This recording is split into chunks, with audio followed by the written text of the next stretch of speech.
المهم السلام عليكم خوتي، ما شاء الله اجي ابغريديو واحد بيسي انا ديجا كاينه فيه واحد الطيراج دي وفيه دي بروبليم بحال مثلا التاتش باد وما كتفونكسيونيش.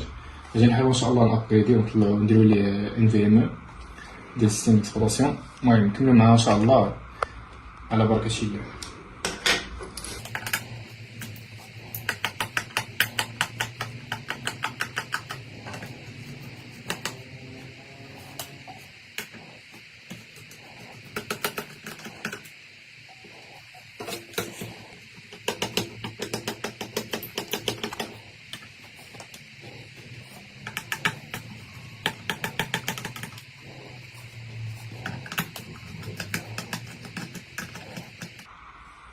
المسألة خوات ديما ردو البال لي فيز هادو ديال الايديا باد بالخصوص، حيت يكون الكاروناج ديالهم شويه ضعيف وبالتالي كاينين لي طاي، يعني ما ديريش فيز طويل في بلاصة واحد قصير، يعني حاولوا تحترموا البلايص.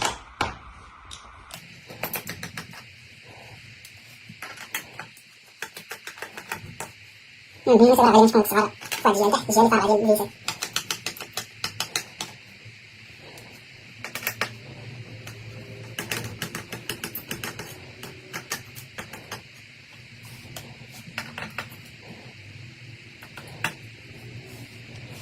دابا من بعد ما حليناهم كاملين تأكدو بلي راه حليتهم كاملين باش مطرقوش شي واحد ولا تخسرو كاريناج.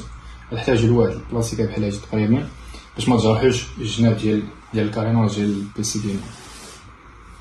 غتبداو تقريبا من الجناب،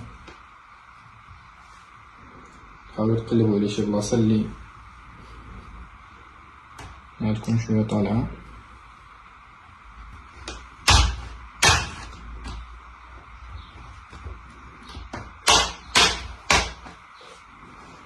المهم كما شفتو معايا راه تقريبا بديت ليه من هنا، حيت هنا شويه ساهل بالنسبه للبلايص الاخرين حيت معمرو ما تحل ما طلعوش. المهم بعد ما كتجبدو هاد البلاصه هادي تقريبا كتبقاو غادي معاها.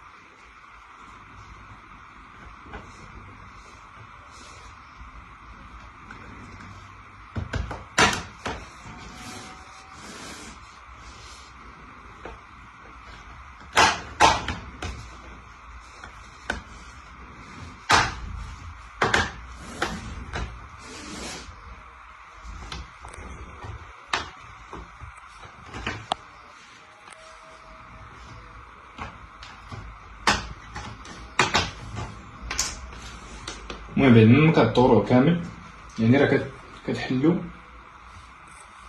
كتلقاو كيما كتشوفو معايا كتكون تحل.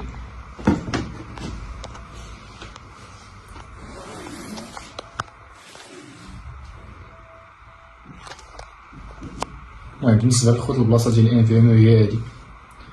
بالنسبه للابغريد ممكن بحال دابا هاد لي طاجي الا كانت عندكم سوكيت فممكن تطلعوا لا رام ديالكم على حسب يعني الكاباسيتي ديال البروسيسور، يعني ممكن تكون بحال دابا مثلا هذا فيه ديجا واحد 4 جيجا في الرام اللي هي سولارد فوق، يعني ملحومه على كارت مير كما كتشوفوا تقريبا هي هادي.